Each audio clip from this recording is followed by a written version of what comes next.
Number the long tolerance. The Great Hall of the Galactic Council stretched for nearly a mile in every direction. Its ceiling rose so high that clouds sometimes formed beneath it. 4,000 species sent their representatives here, and 4,000 voices filled the air with languages that clicked, whistled, rumbled, and sang. This was the heart of galactic civilization. This was where the future of 1,000,000,000,000 worlds was decided, and somewhere in the middle of it all, sitting at a small desk, no different from any other, was the representative of humanity. Ambassador Elena Vasquez had held this position for 15 years. Before her, there had been others. Before them, still more. For 300 years, humans had sat in this hall and spoken their piece. For 300 years, the galaxy had barely listened. Today was no different. Elena stood at the speaking platform, her voice calm and measured as she addressed the council. She was requesting something simple. A trade route that had been promised to Earth's colonies 40 years ago had still not been approved. Ships carrying medicine and food had to travel an extra 6 months through dangerous space because the shorter path remained closed to them. The people of the Kepler systems have waited long enough, Elena said. We ask only for what was already agreed upon. We ask for fairness. She finished speaking and waited. The hall was quiet for a moment. Then a sound rose from the Kreeth section. It was laughter. High Arbiter Voralthax of the Kreth Dominion rose from his seat. He was massive, nearly 9 feet tall, with scales the color of dried blood and eyes like yellow fire. The Kreth were one of the oldest species in the Council. They had been conquering worlds when humans still lived in caves. They never let anyone forget this. The representative from Earth speaks of fairness, Voralthax said, his voice dripping with amusement. How touching. How very human. He turned to face the wider council. My friends, must we listen to these children ask for treats? They have been part of our great civilization for barely 3 centuries. Some of us have ruled for 30 times as long. Perhaps the humans should observe and learn for another 1,000 years before they trouble us with their small concerns. Laughter spread through the hall. Not from everyone, but from enough. Elena stood perfectly still. Her face showed nothing. She had learned long ago that showing anger only made things worse. The galaxy saw human emotion as weakness, so she had become stone. The council will take the matter under advisement, the speaker announced. This meant nothing would happen. Elena had heard these words 100 times before. She returned to her seat and began typing on her personal device. She opened a file that had no official name, only a simple label, memory. Inside were 300 years of records. Every broken promise, every insult, every time humanity had been cheated, mocked, or ignored. She added today's date and a brief description of what had happened. The file was very, very long. Later that evening, Elena stood at the window of the human embassy, looking out at the endless city that covered this world. Ships moved through the sky like rivers of light. Towers reached toward the stars. It was beautiful. It was also a reminder of how small humanity seemed in the grand order of things. Her assistant, a young man named David Chen, joined her. The Veln rejected our shipping request again, he said. They claim our cargo manifests are incorrectly formatted. It's the 5th time this month. Add it to the file, Elena said quietly. David hesitated. Ambassador, may I ask you something? Of course. Why do we keep trying? They don't respect us. They never have. We've been part of this council for 300 years, and they still treat us like we just arrived yesterday. Elena was quiet for a long moment. When she spoke, her voice was soft but steady. Do you know why humanity joined the Galactic Concord, David? For trade. For technology. For protection. Those were the reasons we gave. But the real reason was hope. We looked at the stars and we saw the chance for something better. A galaxy united. Species working together. We wanted to believe that was possible. She paused. We still want to believe it. And if it isn't possible? Elena turned to look at him. There was something in her eyes that David had never seen before. Something old and deep and patient. Then we will deal with that when the time comes, she said. But not before. We do not give up on hope easily. That is not who we are. 3 months passed. The trade route remained closed. The Veln continued their harassment. The Kreeth continued their mockery. And humanity continued to wait. Then the transmission came from New Helsinki. New Helsinki was a human colony world on the edge of settled space. 17 million people called it home. Farmers, scientists, teachers, children, ordinary people living ordinary lives on a world they had built from nothing. The Kreth had blockaded the planet. 30 warships hung in orbit around New Helsinki, their weapons pointed at the surface. No ships were allowed in or out. The Kreth claimed that old surveys showed the system belonged to them. The human colonists, they said, were trespassers. This was a lie. Everyone knew it was a lie. The surveys were clear. New Helsinki was in human space. But the Kreth did not care about truth. They cared about power, and they believed humanity would do nothing. Elena brought the matter before the council immediately. She presented the evidence. She showed the surveys. She explained that 17 million innocent people were trapped without food or medicine. We request immediate intervention, she said. This is a clear violation of conquered law. The blockade must be lifted. The council listened. Then they voted. The vote was to study the matter further. Elena stood frozen at the podium. Around her, representatives were already leaving their seats, moving on to other business. The Kreth delegation was smiling. Voralthax caught her eye and made a small gesture of dismissal, a wave of the hand, a nothing. That was what humanity was to him. She walked back to her seat. Her hands were shaking. Not with fear, with something else entirely. David was waiting for her. What do we do now? He asked. Elena did not answer immediately. She opened the memory file on her device. She scrolled through it slowly. 300 years of patience. 300 years of hope. 300 years of believing that if humanity just tried hard enough, if they were just good enough, the galaxy would accept them. And now 17 million people were going to suffer because the galaxy had decided, once again, that humans did not matter. She added the blockade to the file. Then she closed it. Send a message to Earth, she said quietly. Priority channel. Encryption level maximum. What should I tell them?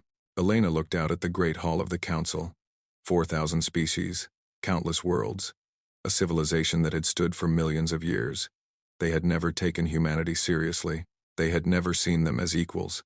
They had looked at human patience and seen weakness. They had looked at human kindness and seen fear. They were about to learn how wrong they were. Tell them, Elena said, that my report is complete. Tell them that I have done everything I can. Tell them that the council has made its choice. She paused, and when she spoke again, her voice was barely a whisper. And tell them that the time for patience is almost over.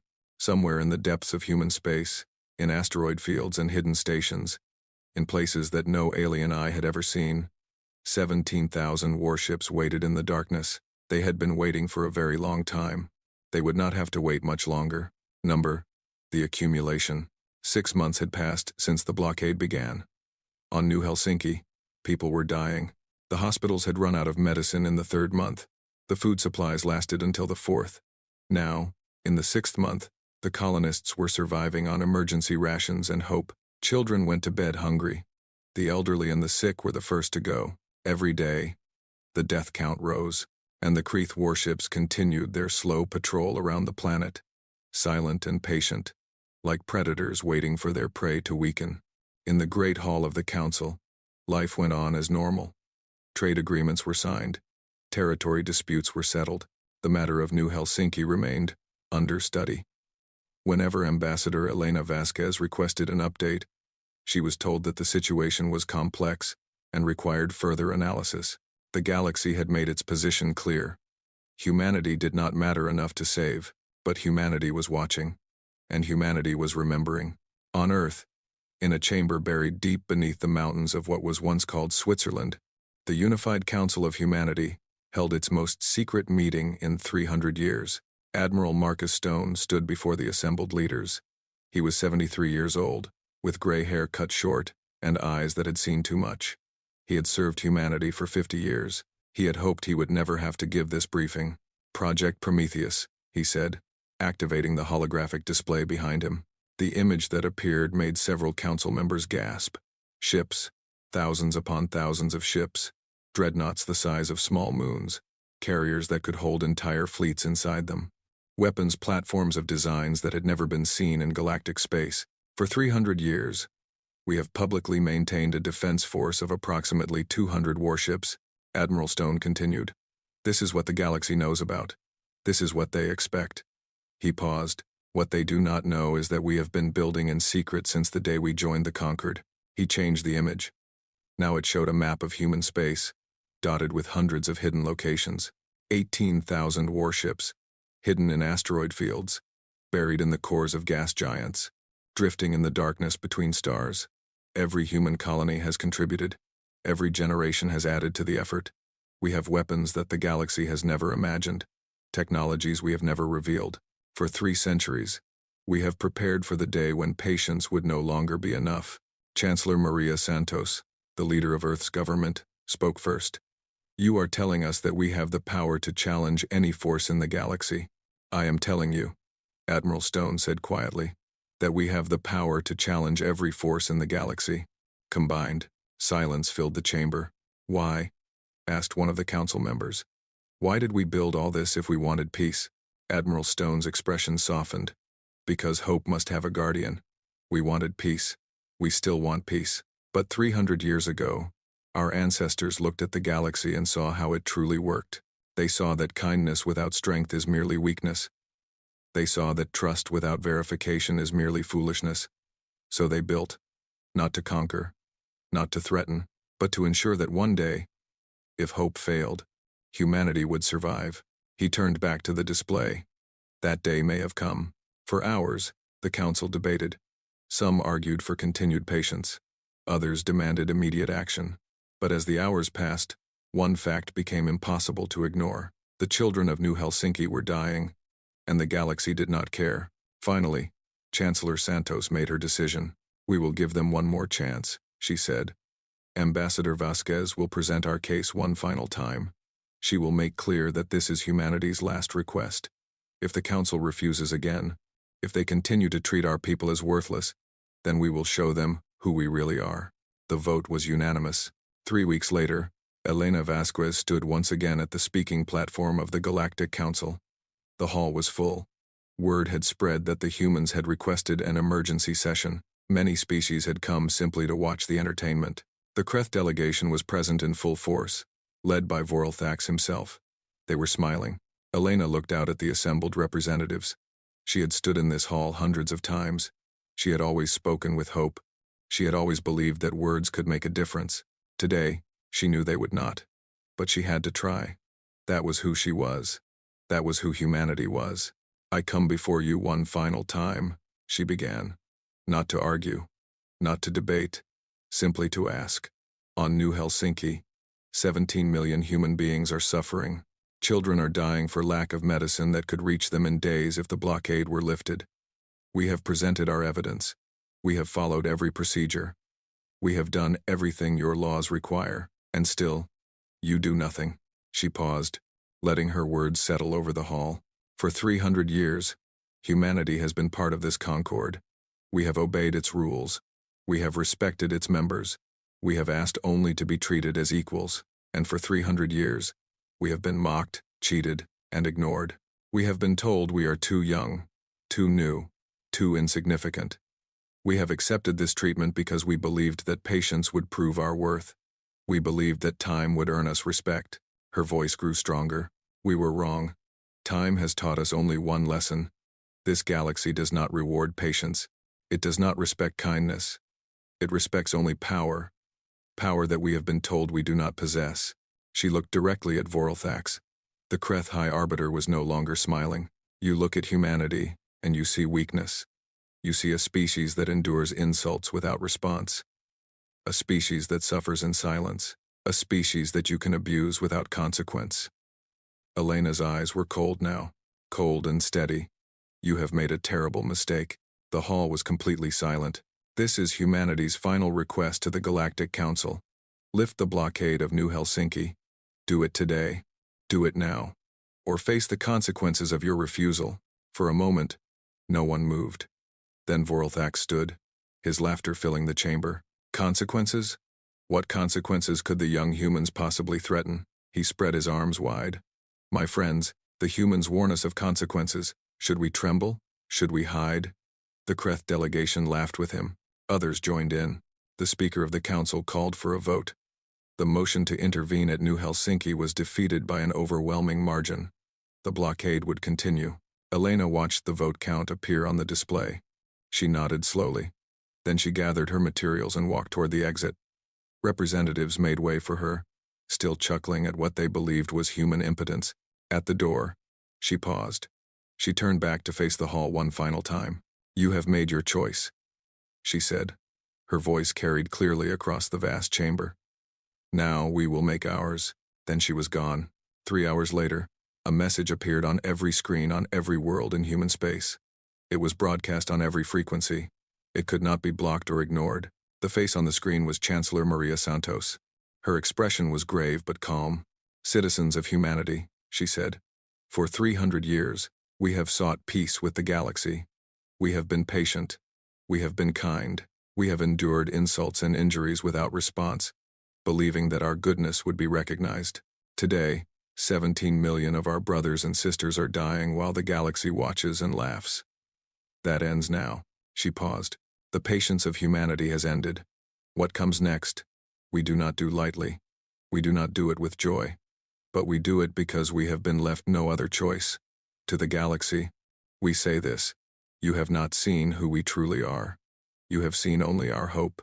Now you will see our strength." The message ended. Across human space, in hidden shipyards and secret bases, 18,000 warships powered up their engines. Crews who had trained in secret for their entire lives took their stations. Weapons that had never been fired in anger came online. The galaxy had poked a sleeping giant, and the giant had finally opened its eyes. Number the Awakening. The commander of the Kreth blockade fleet was named Krathvol. He had commanded warships for 200 years. He had fought in 17 campaigns. He had never lost a battle. When he looked at the small blue-green world below his ships, he felt nothing but contempt. Humans. Soft, weak, short-lived creatures who thought they deserved a place among the stars. His ships had been orbiting this world for 6 months.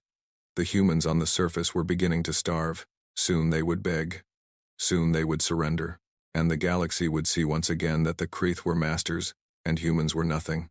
His sensor officer spoke. "Commander, we are detecting unusual readings at the edge of the system." Krathvol barely glanced at his display. "Probably more human cargo ships come to plead for mercy. Ignore them." "Sir, the readings are significant." Something in the officer's voice made Krathvol look more closely. His eyes widened. Ships were appearing at the edge of the new Helsinki system. Not 1 or 2, not 10 or 20, hundreds, then thousands. They emerged from faster-than-light travel in perfect formation, wave after wave after wave, until the sensors could barely count them all. "How many?" Krathvol whispered. "Sir." The sensor officer's hands were shaking. 18,000 warships. "Sir. They're broadcasting identification codes. They're human." For the first time in 200 years, Krathvol felt fear. The human fleet advanced in absolute silence. At its head flew the flagship, a dreadnought so large it made the Kreth vessels look like toys. Its name was painted on its hull in letters a mile high. Prometheus. On the bridge of the Prometheus, Admiral Marcus Stone watched the Kreth blockade fleet on his display. 30 ships. They had seemed so threatening 6 months ago. Now they looked like what they truly were. Nothing. "Open a channel," he ordered.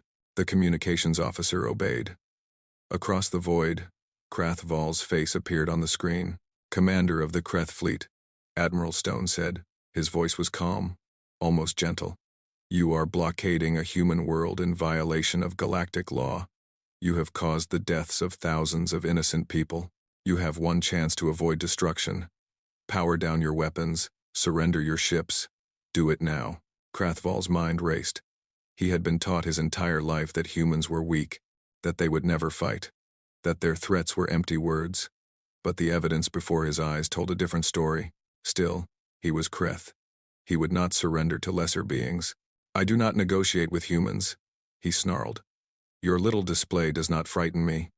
The Dominion will. You have made your choice," Admiral Stone said. "God help you." The channel closed. What happened next would be studied in military academies across the galaxy for 1,000 years. The human fleet did not attack in the crude, wasteful manner of most galactic powers. There were no grand charges, no walls of missiles, no glorious but inefficient displays of firepower. Instead, the humans attacked with surgical precision. Small, Fast ships darted through the Kreth formation, deploying weapons that had never been seen before. Electromagnetic pulses disabled Kreth targeting systems. Focused gravity beams tore engines from their mountings. Cutting lasers, precise as a surgeon's knife, sliced weapons batteries away from hulls without breaching the crew compartments. In 11 minutes, it was over. Not a single Kreth ship had been destroyed, but every single one had been disabled. They drifted helplessly in space, their weapons cold, their engines dead. The mighty Kreth fleet had been dismantled like a child's toy. Krathval stood on his darkened bridge, surrounded by the sounds of failing systems and frightened crew. Through the viewport, he could see human shuttles approaching. Boarding parties. He was about to become a prisoner. He had never imagined this was possible. None of them had. As the news of New Helsinki spread across the galaxy, other things began to happen. The Veln Syndicate had been raiding human merchant ships for decades. They operated from a hidden base in the outer reach, protected by the belief that no one could find them and no one would dare to try. Human strike teams arrived at their base 12 hours after New Helsinki. They came in ships that the Veln sensors never detected. They breached the station's defenses in minutes. They captured the entire Syndicate leadership without firing a single lethal shot. The insectoid Shkree Collective had denied humans access to their wormhole network for 2 centuries. The network saved months of travel time, but humans were forced to take the long way around. A human diplomatic vessel arrived at the Shkree homeworld carrying a simple message. The network would now be open to human ships. This was not a request. Within hours, the Shkree agreed. Across the galaxy, species that had spent centuries mocking and exploiting humanity suddenly discovered that the rules had changed. The humans they had dismissed as young and naive had revealed themselves as the greatest military power in galactic history, and they had done it without killing a single person. This, more than anything else, terrified the galaxy. Other empires demonstrated their power through destruction, through the burning of worlds and the slaughter of millions. The Kreth themselves had built their reputation on fear and death, but the humans had demonstrated something far more frightening: complete control. They could disable your fleet in minutes. They could capture your leaders in hours. They could end your power without ending your lives. They were so far beyond their opponents that killing was unnecessary. What do you do against an enemy like that? In the Great Hall of the Galactic Council, an emergency session was called. The hall was full, but the atmosphere was nothing like before. There was no laughter, no casual conversation. Every representative sat in silence, watching the entrance, waiting. Ambassador Elena Vasquez entered the chamber. She walked slowly to the speaking platform, her footsteps echoing in the silence. When she reached the podium, she looked out at the assembled representatives. Many of them could not meet her eyes. She held up a small data chip. "This contains 300 years of records," she said. "Every insult, every broken promise, every act of cruelty that you believed would go unanswered. We kept it all. We remembered everything." She set the chip down on the podium. "You called us young. You called us weak. You called us children who should observe and learn. And we accepted it. We accepted it because we hoped you were better than you seemed. We hoped that if we were patient enough, if we were good enough, you would see us as equals." Her voice hardened. "You taught us a different lesson. You taught us that this galaxy respects only power. So now we have shown you our power. We have broken your blockade. We have captured your pirates. We have opened your wormholes. And we have done it all without killing a single living being." She paused, letting the weight of her words settle over the hall. "We could have burned your worlds. We could have scattered your fleets. We could have written our anger across the stars in fire and blood. We chose not to. That choice was deliberate. That choice was human." High Arbiter Voralthax sat frozen in his seat. He had not spoken since the session began. He had not moved. The being who had mocked humanity for decades now looked like a statue carved from fear. "This is not conquest," Elena continued. "We have not come to rule you. We have not come to enslave you. We have come because you would not listen any other way. Now you will listen. Now you will change. Not because you want to, but because you have no other choice." She picked up the data chip again. 300 years of patience," she said quietly. 300 years of hope. You thought it was weakness. You were wrong. It was the time we needed to ensure that when we finally acted, our action would be decisive. It was the time we needed to build the strength that would make you listen." She looked out at the silent hall one final time. You wanted to know who humanity really is. Now you know. Remember this day. Remember it well. Because this is the day everything changed. She turned and walked out of the chamber. No one tried to stop her. No one said a word. The galaxy would never be the same. Number the reckoning. 1 month had passed since humanity's emergence. The galaxy was still trying to understand what had happened.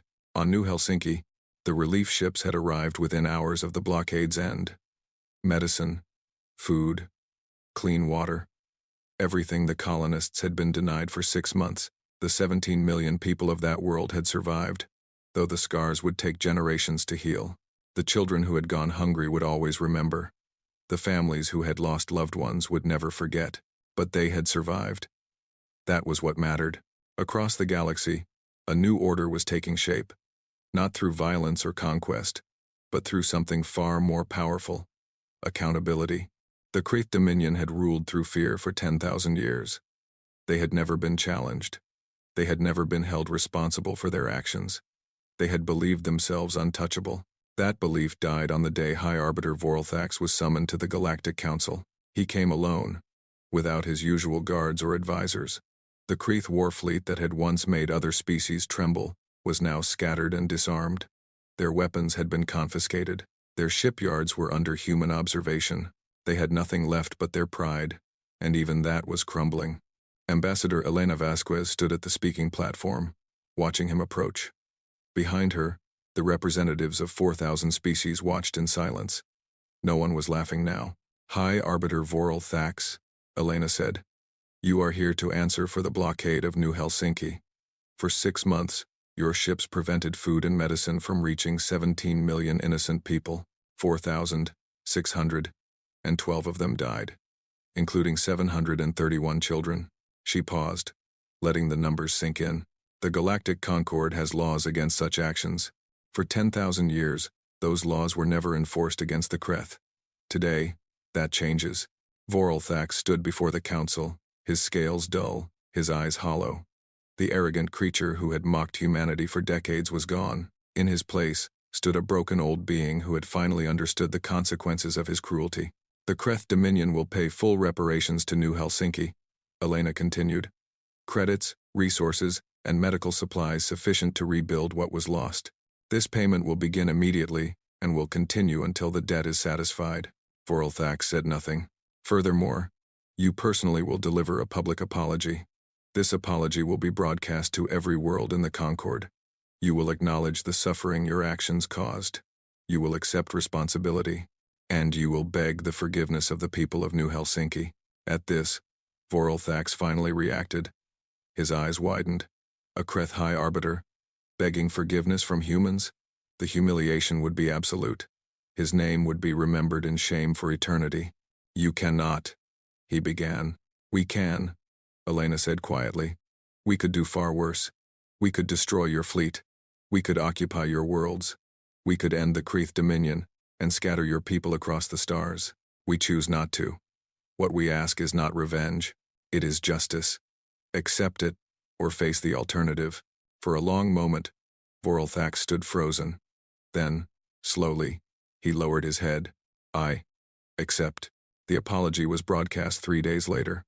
Voralthax spoke the words humanity had written for him. He admitted his crimes. He accepted responsibility. He asked for forgiveness. Across the galaxy, billions watched in amazement. The mighty Kreth, brought low by the species they had despised. But not all of humanity's reckoning was so public. In the outer regions of space, where the Veln Syndicate had operated for centuries, human justice moved quietly and efficiently. The pirate lords who had raided human ships were captured and delivered to Concord courts. Evidence of their crimes, collected over decades by human intelligence, was presented in meticulous detail. There were no escapes. There were no deals. Justice was served. The Chikri Collective, who had denied humans access to their wormhole network for 200 years, now opened every gate without question. When their representatives asked what humanity wanted in exchange, they were told, nothing. The network should have been open all along. Humanity was simply correcting an old wrong. This confused the Chakri deeply. They had expected demands, conditions, exploitation. Instead, The humans simply wanted fairness, nothing more. Throughout the galaxy, species began to study humanity in earnest. They searched human history for answers. What they found amazed and frightened them. Humanity had always been like this. Throughout their history, humans had shown the same pattern. They endured insults with patience. They suffered injuries without immediate response. They gave chance after chance for reconciliation. But when their patience finally broke, when the line was finally crossed, they responded with overwhelming and decisive force. They had done it in their ancient wars. They had done it in their revolutions. And now they had done it on a galactic scale. The galaxy had not discovered a new species. They had merely seen an old one clearly for the first time. In the human embassy on the Council world, Elena Vasquez was working late when a visitor requested to see her. She was surprised to learn it was a Kreth, even more surprised when she recognized him as a junior diplomat she had seen in the council chamber. His name was Tharval. He was young for a Kreth, barely a century old. His scales were a lighter shade than most of his kind, and his eyes held something unusual for his species: uncertainty. "Ambassador Vasquez," he said, "I have come to ask a question. I hope you will not find it insulting." Elena gestured for him to sit. "Ask." Tharval was quiet for a moment, gathering his thoughts. "We were wrong about humanity. This is clear now. But what I do not understand is, why did you wait so long? You had this power for centuries. You could have shown us at any time. You could have demanded respect from the beginning. Why did you suffer in silence?" Elena considered the question carefully. It deserved an honest answer. "Because we hoped we would never have to show you," she said finally. "We did not build our fleet because we wanted to use it. We built it because we knew that someday we might need to. But we hoped that day would never come. We hoped that if we were patient enough, if we were kind enough, the galaxy would accept us without force." She looked at the young Kreeth with something like sadness. "We genuinely wanted to believe you were better than this. All of you. We wanted to believe that the galaxy could be united through trust and cooperation. We wanted to believe that our patience would be rewarded with respect. But it wasn't. No, it wasn't. And that," Elena paused, "that hurt us more than you can understand. Not because we were surprised. We always knew this might happen. That's why we prepared. But because we had hoped so much for something different." Tharval sat in silence, absorbing her words. Finally, he spoke again. "What happens now? Now the galaxy learns a lesson it should have learned long ago. Patience is not weakness. Kindness is not foolishness. And those who mistake grace for vulnerability do so at their own peril." She smiled slightly. "But also, now we try again. The Kreth are not our enemies. The galaxy is not our enemy. We do not want to rule. We do not want to dominate. We want what we have always wanted: peace, partnership, a future where all species work together. After everything we did to you, after everything, we are human. Holding grudges forever is not who we are. We remember. We never forget. But we also forgive. When forgiveness is earned." She extended her hand. "Would you like to help earn it?" Tharval looked at her hand for a long moment. Then, slowly, he reached out and took it. It was a small gesture. A tiny moment in the vast sweep of galactic history. But it meant something. It meant that even after centuries of cruelty and contempt, change was possible. 3 days later, a distress signal arrived from the outer rim of the galaxy. Something ancient had awakened. Something that had destroyed civilizations before. Something that would require every species to work together if any of them were to survive. The reckoning was over. But humanity's true test was just beginning. Number, the new dawn. 2 years had passed since humanity's emergence. The galaxy had changed in ways no one could have predicted. But the greatest change of all was still unfolding. The silence had come. It moved through the outer rim like a wave of death.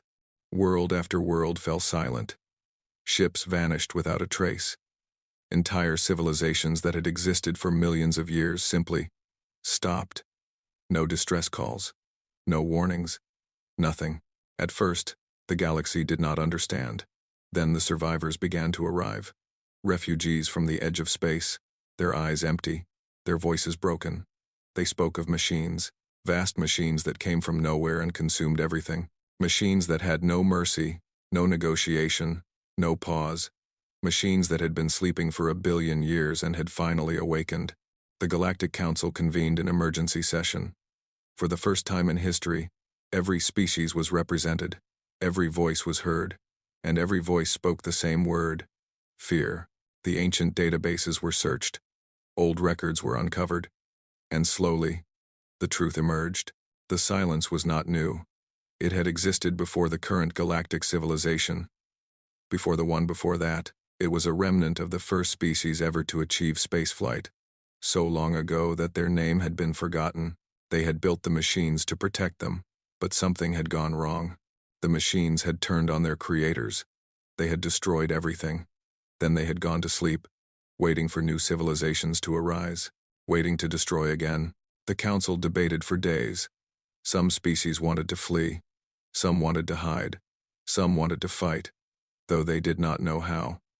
The old rivalries and hatred seemed meaningless now. What did pride matter when extinction was approaching? Finally, the speaker of the council spoke the words that everyone was thinking but no one wanted to say. We must ask the humans to lead us. There was no protest. 2 years ago, such a suggestion would have been met with mockery and outrage. Now it seemed like the only rational choice. Humanity had shown their strength. They had shown their wisdom. They had shown their ability to unite and act when action was needed. Admiral Marcus Stone received the council's request on the bridge of the Prometheus. He read it carefully. Then he closed his eyes and took a deep breath. He had hoped this day would never come. He had hoped that humanity's emergence would be enough, that showing their strength would mean never having to use it in war. But the universe did not care about hopes. Signal the fleet, he ordered, and send a message to all member species of the Conquered. Tell them we accept. The coalition fleet assembled at the edge of known space. It was the largest gathering of warships in galactic history. 300,000 vessels from every species in the Conquered, united for the first time against a common enemy. At the center of the formation flew the human fleet.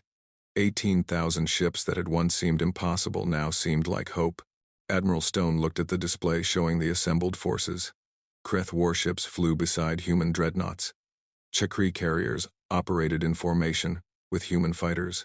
Species that had hated each other for millennia now fought side by side. Among the Krath vessels was one commanded by a familiar face. Krath Vol, the former blockade commander, had been given a chance to redeem himself. He had taken it. His ship was now part of the coalition's forward screen. Among the diplomatic corps was another familiar face.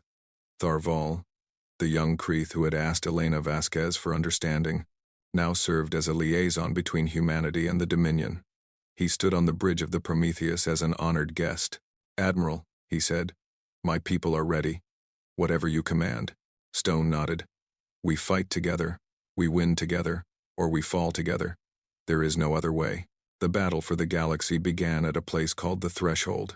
It was a gap between the outer rim and the inner systems, where the stars grew thin and the darkness stretched forever. The silence had to pass through here to reach the populated worlds. This was where they would be stopped. Or this was where civilization would end. The enemy came in numbers beyond counting.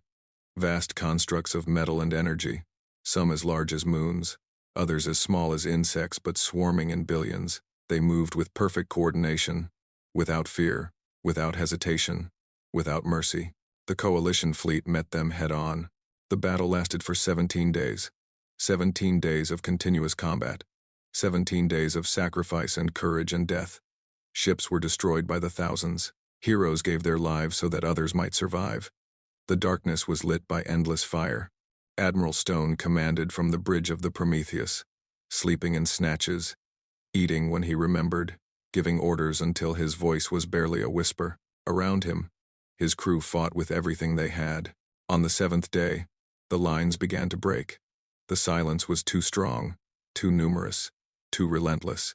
Ships fell back in disorder. Panic began to spread. Stone opened a channel to the entire fleet. All ships, this is Admiral Stone. I know you're tired. I know you're afraid. I know many of you have lost friends, comrades, family. But I need you to hold. I need you to fight. Not for victory. Not for glory. But for everyone who cannot fight. For the children on 1,000 worlds who are looking up at the stars right now, hoping that someone will save them. We are that someone. We are all that stands between them and the darkness. So hold. Hold until you cannot hold any longer. And then hold some more. He paused. Humanity spent 300 years waiting and hoping. We hoped the galaxy would be better than it seemed. We were disappointed. But now I see the truth. The galaxy is exactly as good as we make it. Today, together, we make it good enough to survive.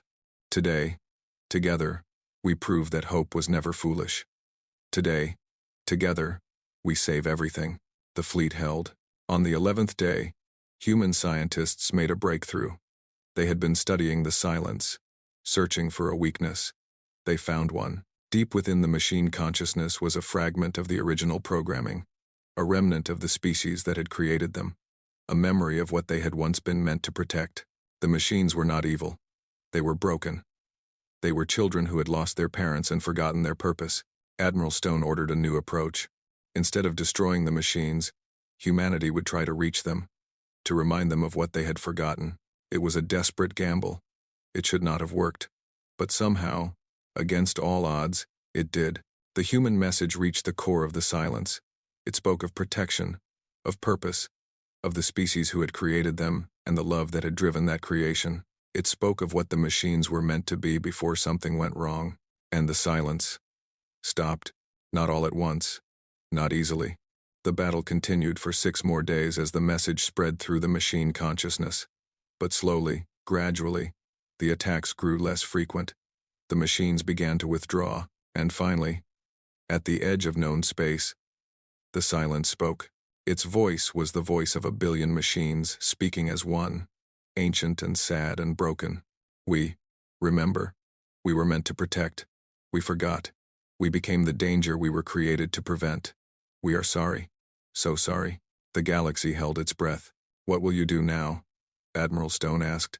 We will sleep again. Deeper this time. We will sleep until we are healed. Until we remember how to protect without destroying. We thank you for reminding us. We thank you for not giving up on us. Even when we had given up on ourselves. The machines withdrew into the darkness between galaxies. They would not return for a very long time. Perhaps forever. But they left knowing that somewhere, there were beings who had shown them mercy when they deserved destruction. Just as humanity had once been shown contempt when they deserved respect. The war was over. The galaxy had survived. 6 months later, a new galactic charter was signed. It was built on principles that humanity had championed from the beginning. Equality, justice, cooperation, patience backed by strength, kindness protected by resolve. Ambassador Elena Vasquez was offered a position of leadership in the new order. She refused. We did not do this to rule, she said. We did this to survive. We did this to protect. We did this because it was right. Humanity wants only what we have always wanted, a place among the stars, a chance to build something good, a future where all species, great and small, old and young, can thrive together. She smiled. That future begins now. Not with human leadership, but with shared purpose. Years passed. The galaxy healed. Old hatreds faded. New friendships formed. The Kreth and humans, once bitter enemies, became close allies. Tharval rose to lead his people's delegation to the council. He was known for his wisdom, his fairness, and his deep understanding of other species. He never forgot the conversation he had once had with a human ambassador, on a night when he asked why humanity had waited so long to show their strength. An alien historian later wrote the definitive account of humanity's emergence. She called it the patient fire. In it, she tried to explain what made humans different, why they had endured so much for so long, why they had built such terrible power but used it with such restraint, why they had saved a galaxy that had treated them with contempt. She concluded that humans were motivated by something rare in the universe. Not ambition, not pride, not the desire for conquest or glory. Hope. They had hoped the galaxy would be better. When it wasn't, they had made it better. When they were given power, they had used it for justice. When they were given victory, they had used it for peace. The last line of her book was simple but profound. No species will ever forget the instant humanity's patience finally reached its breaking point. Not because of the destruction that followed, not because of the power that was revealed, but because in that moment, humanity taught the galaxy the most important lesson it would ever learn. True strength is not the ability to destroy. True strength is the ability to endure, to hope, and to remain kind in a universe that gives you every reason to be cruel. This is what humanity showed us. This is what we must never forget. The book was translated into every language in the galaxy. It became required reading for every young diplomat, every new council member, every species that sought to understand the universe they lived in. And somewhere, on a small blue world orbiting an ordinary yellow star, humanity continued to live and love and hope, just as they always had, just as they always would. The stars no longer seemed so distant, and the future no longer seemed so dark.